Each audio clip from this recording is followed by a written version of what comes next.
Hi, my name is Pete. I am the creator of CNCFOAM.com, and today I want to show you a quick way to do the famous yes-no foam cut.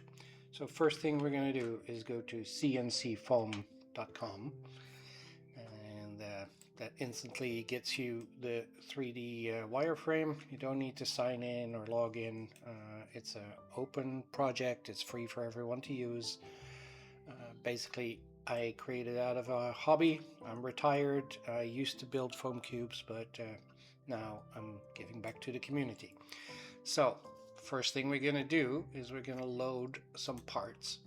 Now I can load a single part. I can do two parts that are morphing together, but today we are going to rotate parts. So the first thing I'm going to do is I'm going to upload an SVG, in this case no, and when that SVG has been cut, I'm going to rotate it 90 degrees, and after that I'm going to cut another SVG, in this case yes. I'm going to rotate that 90 degrees too. And just for a little bit of background information, those SVGs, I'm in Inkscape now, those SVGs are simple two-dimensional drawings that I made in Inkscape, and they were saved as a vector file. Scalable vector graphic, that's what SVG stands for. So I made a yes and I made a no. So those are the yes and the no's that I just loaded into CNCFOAM. And then when I hit generate cut, I'll pause it for a sec because otherwise it's going to cut right away.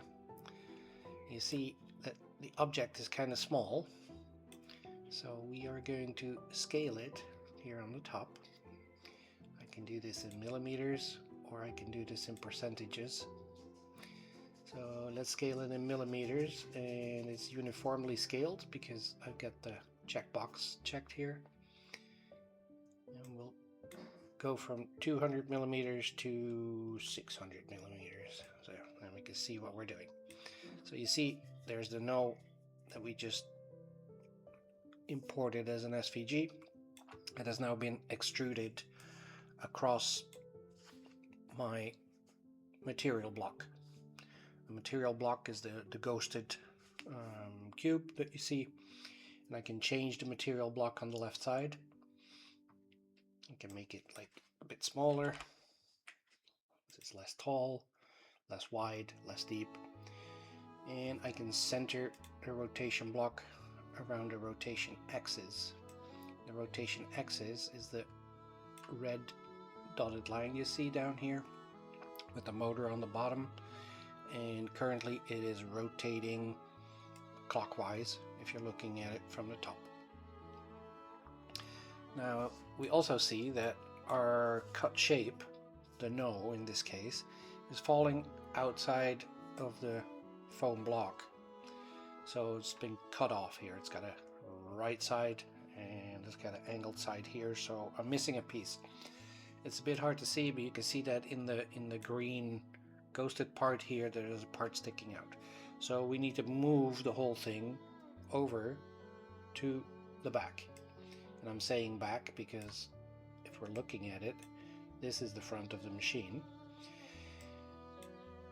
So what we need to do is move it in the X direction. There's a little X right there. See it by the mouse? So it's X from front to back, and it's Y from bottom to top. So we're going to have to offset it in the X direction. We can do that here on the top where it says offset from X. So I'm going to move it, say 50 millimeters. Now you see that the whole thing moves a bit. That's not enough. I'm going to do 100, and now you see the whole shape is still not in the block. Maybe the block is a little bit too small too. We can fix that, of course. Now it's sticking out the back a bit, or I could also make my shape a little smaller. But if we offset X, we also need to offset U, otherwise the whole thing is going to be slanted in a sec. So I'm going to offset this one too by 150, and I'm going to make my foam block a little bit longer. There, I just turned it to 600, so I'm back to 700. Now I'm going to center the foam block on the rotation axis again, and now you see that the whole shape is well inside the block. For this particular setup it wouldn't matter if it was in the block, but just showing you that it's possible to move it. Now if we do a simulation cut, first off I'm simulating at a speed that's 5 times the normal size. The feed rate is set here. 35 is a bit high for cutting foam. Normally it's about between 5 and 10. So if I do a feed rate of 10, you see that I've got a total time down here of about 13 minutes to cut the entire shape. Now I'm going to hit play. And it's going to simulate the cut for us. So you see that the hot wire is first undercutting,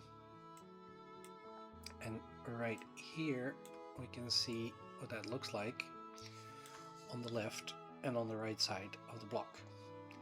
Right now we are facing the U and the V axis, so that's this particular view right here. And if I turn the block around, I'm seeing the X and the Y axis, so that's this view right here. I'll put that right here so it's a bit more intuitive. Now you can scale these too if you want, put them anywhere. So you see, foam cutting is not the fastest thing to do, so I'm going to speed things up a bit, 25 times the speed, and then you see what it does. It first cut the no, and now it's going to cut our second part, the yes.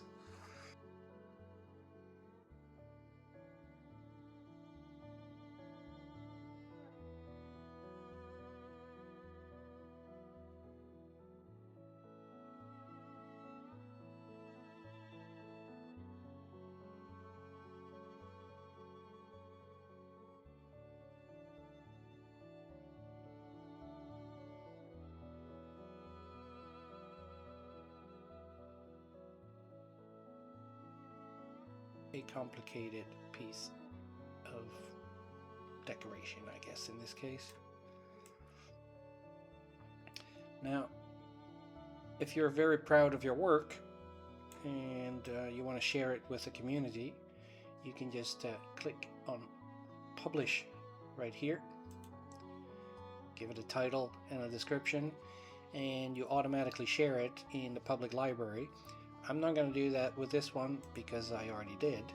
So when you go to the shape library, you can just select any shape you want and instantly load it in. And again, this is all free, no sign up required. So you can instantly go to the shape library, pick a bolt, look at a bolt if you want, and instantly load it in the tool. And there's your bolt. Now the bolt is also a rotation device, so it needs to cut, it rotates and cuts again, and eventually we're going to get a bolt out of it. Now you also see that over here the foam block is not big enough, so it's cutting outside of the foam a bit, but that's okay. We're going to get a shorter bolt that way. It's almost done down here.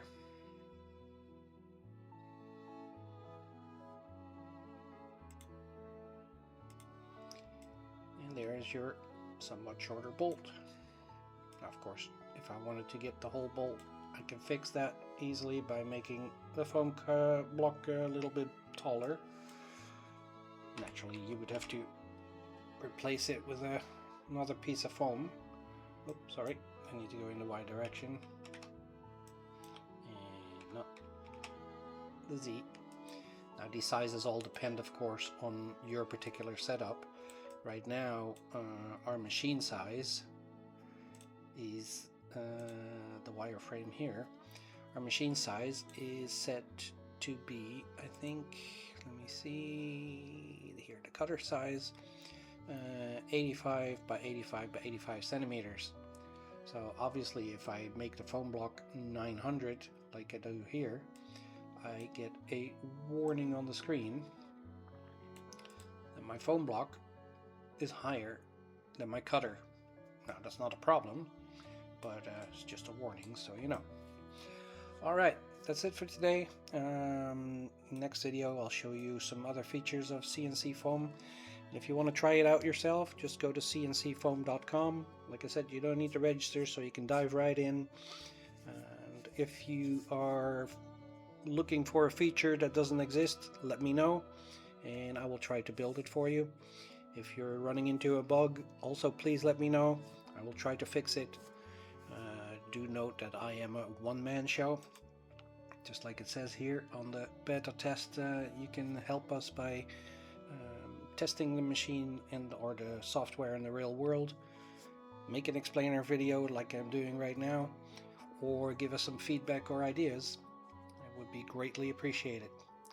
Alright, we'll see you next time.